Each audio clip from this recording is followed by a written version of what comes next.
facing a colossal power crisis with blackouts and widespread fuel poverty creating a very difficult upcoming winter.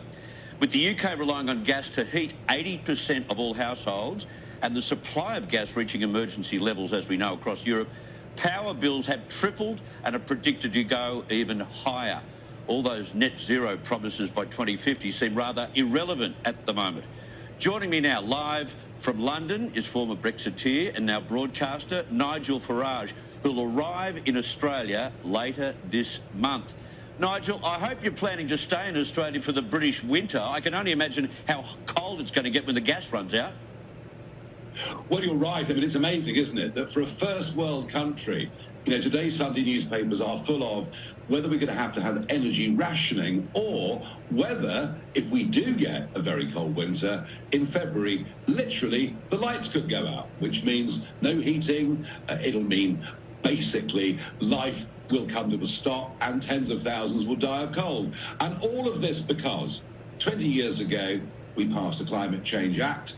We updated it with this massive commitment to net zero. What it means to sort of meet those targets, what you have to do is close down your manufacturing, let all that go to India and China, because that reduces your CO2 output, and then with energy, build lots and lots of windmills, tax the poor, put loads of subsidies on their bills, give it to the rich, give it to the multinationals, and don't produce your own gas. Don't produce your own coal. Don't produce enough of your own oil. That is the mess that we've got into.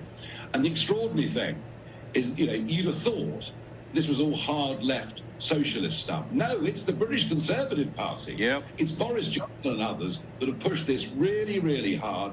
And anyone that dares to stand up and say, hang on a second, what are we doing? Well, we are called deniers. It's the modern day equivalent of being accused of witchcraft. That's the mess we're in, and you guys should avoid it. Yeah, this is a big lesson to all of Australia. And so we've just had an election after which the left claimed victory in the climate wars. Everyone gravitated towards the independent, pushing extreme views on climate zeros and cars, petrol cars to be thrown out by 2030, all of that stuff. But the truth is, Nigel, Russia and a lack of baseload power across the world has changed this green religion incredibly. We're seeing it in Britain. A lot has changed since then. And those that are claiming victory in the climate wars need to think very seriously about whether they're happy to live a very primitive existence. Yes, I mean, basically what you're talking about is not having a motor car, not getting on an aeroplane to go on a foreign holiday. You're talking about diminishing living standards. I mean, that's actually what they want. And, yep. Oh, by the way, you've got to stop eating beef, stop eating lamb. I mean, the whole thing's unbelievable, but that's what they're pushing. Now, I think once we have a proper debate about this, the settled majority will be there for common sense. And yes, Putin has now put the squeeze on and has announced in the last 48 hours that the Nord Stream 1 pipeline that goes into Germany will not be reopening.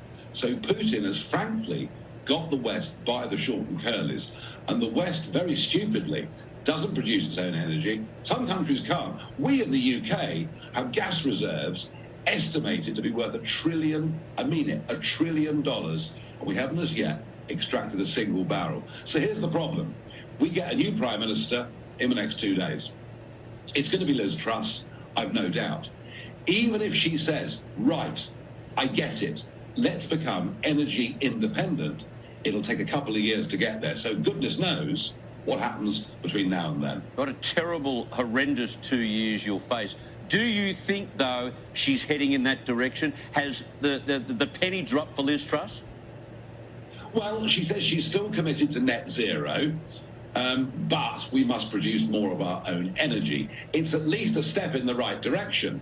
All that Boris Johnson recommends is that we all buy a new kettle because it'll use less electricity and save us 10 quid a year. What a legacy for a British Prime Minister.